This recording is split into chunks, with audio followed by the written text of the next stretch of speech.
Greetings viewers, EricTheCarGuy here. I just recently reset the TPMS sensors on my 2012 Honda Odyssey. I messed up one of the sensors and had to redo that, and I plugged in my Encore scan tool that I was using to do the reset procedure.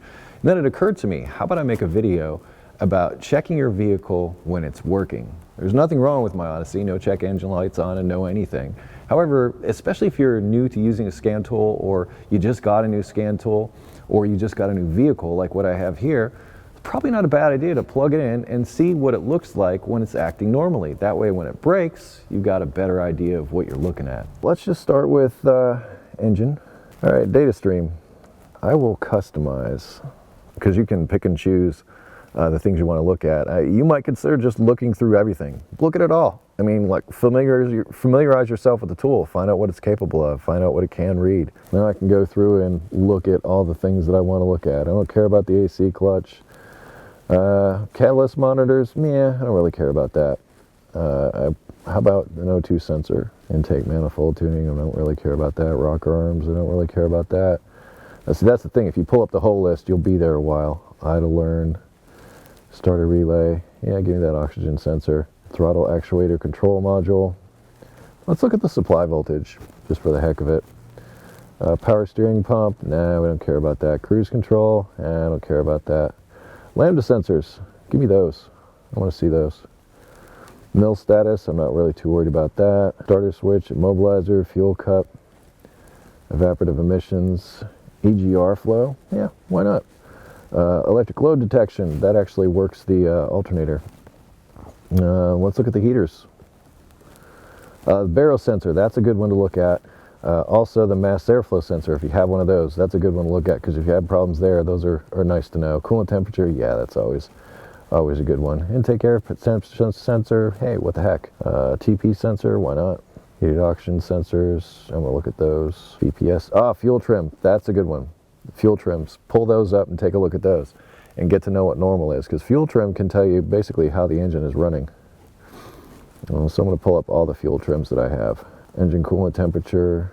It's starting to look a bit redundant, actually. I think we've got a pretty good, yeah, let's look at the battery voltage too, just to see what kind of shape our battery is in. I picked 28 out of 184, and I'm good with that to start with. I'll pull this up. Looking at all those, it's buffering the data, and I'm going to start it up. I believe I could change the view. Yeah, there we go. So this will give me more of a graphical interface, but it doesn't have to be this scan tool. It can be any scan tool. You can just take a look and see what all your sensors and stuff are doing, what they do when it's working, what it's doing when it's running normally. So some are just on and off with some of these. EGR flow, well, I probably blipped the throttle for that. Look at the oxygen sensor, the mass airflow sensor. I'm gonna hit the throttle real quick. And that's what I'm advocating. I'm advocating just playing with it. And our engine temperature sensor, mass airflow sensor. See, it's got a nice quick response. O2 sensor voltage, also nice and quick. Here's the fuel trim. Fuel trim, it should be as close to zero as you can get it. You know, long term, that's not that bad. If it's on the positive side, it means it's adding a little bit of fuel. If it's on the negative side, it means it's subtracting fuel. So if it's subtracting fuel, it detects something rich. If it's adding fuel, it detects a lean condition.